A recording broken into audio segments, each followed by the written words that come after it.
What's up, guys? So I was going to make a video today comparing my experiences, or maybe just talking about my experiences with allopathic medicine versus alternative medicine. Alternative medicine is controversial because our society has been brought up believing that doctors are knights in shining armor, and instead of shining armor nowadays, they wear white coats. The symbolism there is pretty great too, you know. Clothed in white, big brains, special tools, a clipboard, a pen. You get the idea. So the first big problem I found out with allopathic or Western medicine, if you want to call it, is basically it's a band-aid. They barely ever go to the root of the cause. They don't do much of anything else rather than write scripts and cover up symptoms. That is my primary gripe with a lot of allopathic medicine. There's minimal training on nutrition. They focus on a lot of Latin names and stuff for different organs and body parts and anatomy, etc. And do things to make the average person like you and me sound stupid, because they have to learn all these things and get their doctorate and put years and years into it. And I mean, I get it, it's good. There's a large purpose for if somebody gets shot, you want to go to the hospital, they can take care of you and help you out very quickly, right? Or somebody breaks a bone, you could get that taken care of very quickly. That's a great service, that's great. The long-term care is near non-existent nowadays in the Western medicine. You go to see your doctor, they'll want you put you on medications for lowering your blood pressure. They want to put you on medications for too high of cholesterol. Both of which, from my understanding from a lot of doctors, is in actuality that neither one of those things is too much to be too concerned with. According to Dr. John Bergman, who has got an awesome YouTube channel, he says that if we lived in Europe, most likely they wouldn't check your blood pressure but once every 3 years. Because guess what? If you go to the doctor, you have, if you're a little nervous that you're going to have your blood pressure checked, guess what? Your blood pressure most likely is going to be a bit high. But if you spend a minute doing some deep breathing, guess what? You can lower your blood pressure. Okay, and then cholesterol. Dr. Mercola talks about how there's so many people out there writing prescriptions for cholesterol, statin drugs. And the funny thing is, you need the cholesterol in order to create the productive hormones for your body that your body needs. So Dr. Mercola is against that. And, all these videos are just for educational purposes. Consult your healthcare practitioner, whoever that may be. I'm not here giving you medical advice. I'm talking about my personal experience. Just thought I'd throw that in there. But yeah, I mean, moving on, there's been so many people who have left the medical field, who are medical doctors, and now pursue alternative medicine because they want to help people. Kelly Brogan has got a pretty impressive story. She used to be a psychiatrist. She wrote scripts for psychiatric support, and now she basically helps people with a Weston A. Price kind of methodology where she tells people, eat red meat to be healthy. How controversial is that? Andrew Kalker, this guy is a fascinating, interesting guy. He talks about how he used to be an engineer, then he became a medical doctor, and now he's pursuing medical alternative therapies, basically. Andrew Saul, he used to be a doctor as well. He talks about when he was in medical school that he saw a surgery where they opened up a person, cut out his ribs to get at his internal organs, and then just sewed them back up and left his ribs sitting there on the the little surgery table or whatever. And that kind of disgusted him. Andrew Weil, he's another one. Dr. Gundry, he's another one. Josh Axe, that's another one. I could go on and talk about all these stories for days. There's so many MD awakenings, and I'm trying to find more videos about that. leave a comment if there's an MD doctor that you know that's practicing alternative health now that has been awakened. And if there's a testimonial video, I'll put it on my playlist that's all about MD awakenings. So another thing about our culture and the way I was raised is we're very programmed to believe in these double-blind, placebo-controlled studies that prove the efficacy of pharmaceutical drugs. So a pharmaceutical drug has a good range. Even like if you buy a generic, it could cost, depending whether you have insurance, but a generic could cost, 50 or 100, whereas the actual pharmaceutical could cost, hundreds, right? And there's a lot of money to be made there. So the money that comes from those drugs can pay for those therapies, no problem, right? But here's the deal. If you got something that claims to be beneficial for health, such as coconut oil, and it only costs $7 for 32 ounces, or 16 ounces, somewhere around there, then what are you going to do? Are you going to be able to afford a study that costs millions to have thousands of people research the benefits of it? It's very difficult to do.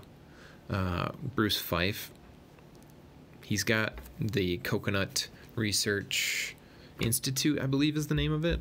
But anyways, he runs research on this stuff.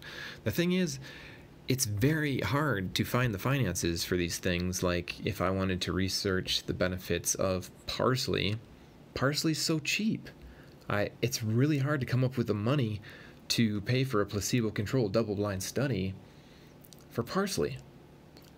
So a lot of those things end up getting covered up or not researched, or it just becomes anecdotal evidence, which in my interpretation, anecdotal used to mean that it's frivolous evidence, but now I tend to think of it like it's anecdotal would be more of folk medicine, or more of your great-grandmother would have told you to take this because it would benefit you type of deal. But now maybe it's your great-great-grandmother. It just depends. But anyways, the other thing is because of the government DSHEA Act, however you want to say it, it's limited what you can say about herbs and things and their health benefits as to whether they may be beneficial. That's the terminology you always have to stick with, is this may be beneficial for you. You can't make any actual claims. Alternative medicine is very hedged in that way. So you can't make any claims for cures in America, according to DSHEA. You can't make any claims for benefits for specific ailments. If it's a medical terminology like arthritis, you can't just say this will benefit your arthritis, because that's illegal, because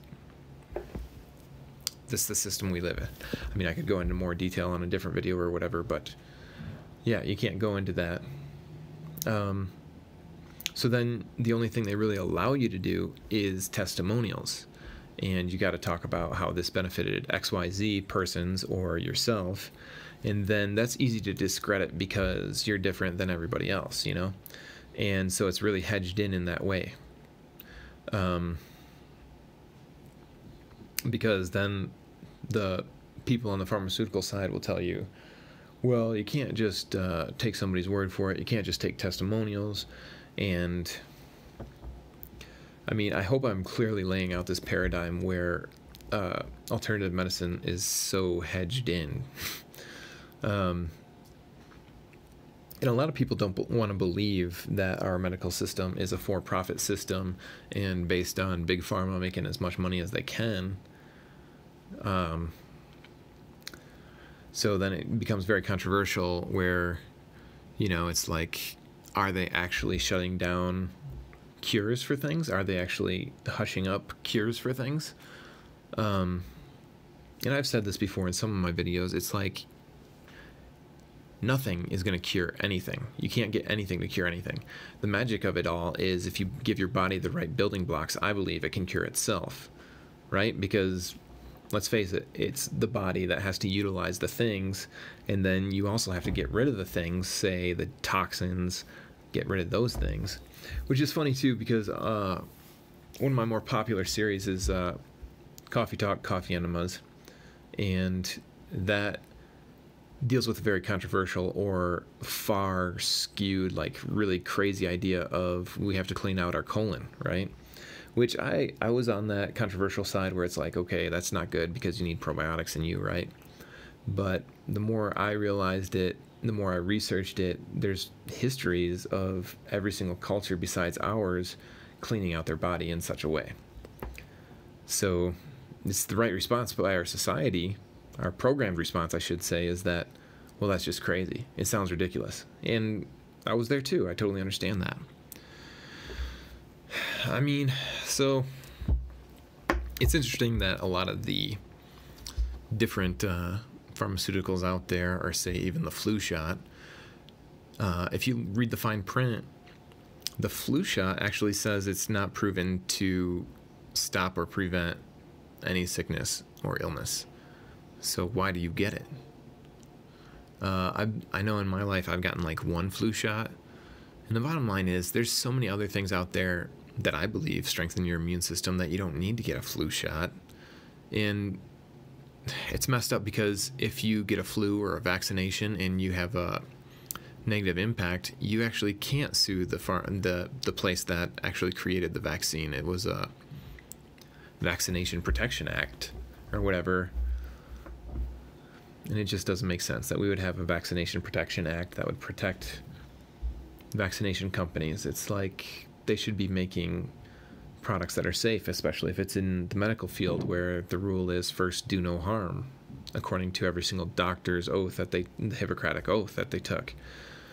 So it's pretty complicated, right? The one part of alternative medicine that really surprised me when I learned about it is homeopathy.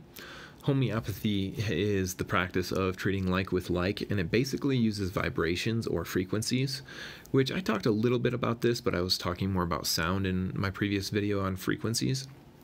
So homeopathic remedies have actually been around longer, and a lot longer than pharmaceutical drugs. So I guess a lot of the studies out there today point to pharmaceuticals possibly being up to 25% effective. And that's, I think, just an average kind of deal.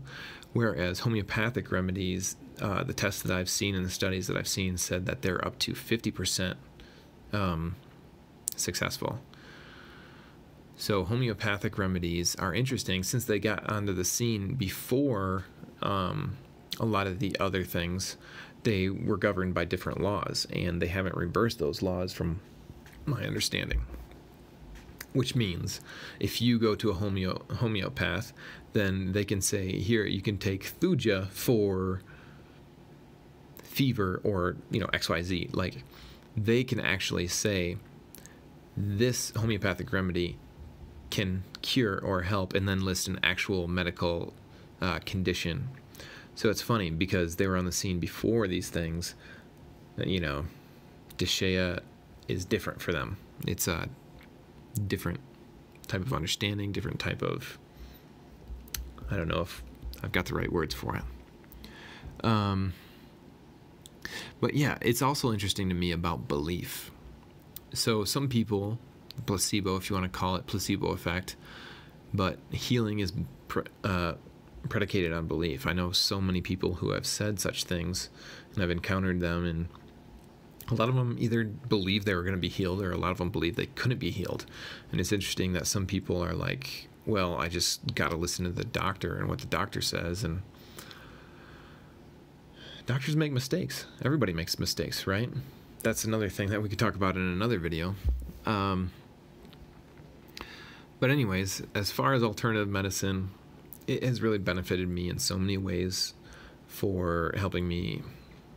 I just can't even begin the list. I don't know where to begin. It's just, I'm a totally different man than I was back when I thought pharmaceuticals were the way to go. And believe me, I didn't think pharmaceuticals were the way to go for very long or very far or anything like that. I didn't want to be on them. But I knew the responsible thing was to work with my doctor to get off of them in order to help my health get to a place where I didn't need them anymore. And You know, for a time I did take pharmaceuticals that benefited me to some extent, but thank God I kept researching and kept finding out more health information to help my body heal itself.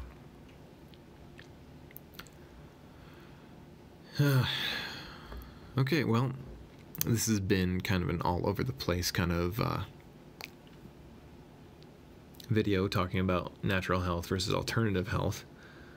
And I would really encourage you guys to get out there and look into some of these names that I mentioned: Kelker, Andrew Saul, Mercola, Andrew Whale, Gundry, Josh Axe. And like I said, if there's doctors out there who are into alternative medicine that you would share here in the comments, please leave it below. I would greatly appreciate that.